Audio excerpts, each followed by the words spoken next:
पूरी तह तक पहुंचा, पूरी तह तक। ये कहां से चिंगारियां उठी हैं, क्या हकीकत थी, आपको पता है। मैं बोला नहीं, मैंने एक वीडियो भी नहीं लगाई, नहीं बिल्कुल ऐसे। लेकिन वो जब बंदा बिगड़ता है ना, बिगड़ता बिगड़ता बिगड़ ही जाता है। जब उसे कुछ समझाने वाला ना हो पास, तो फिर बिगड़ता बिगड़ता बंदा गलत हाथों में हो ना, तो फिर गलत से गलत ही होता जाता है।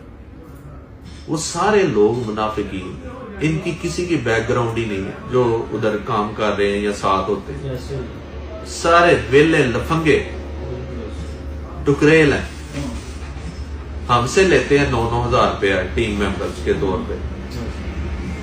इनका घर का चूल्हा चलता है जलील गार्डन से या बाकी ब्रांचेस से, और ये जिस खाने प्लेट में खाना खाते हैं ना, उसी में छेद करते हैं। ये इनकी कमजरफी है, कमीने लोग हैं ये।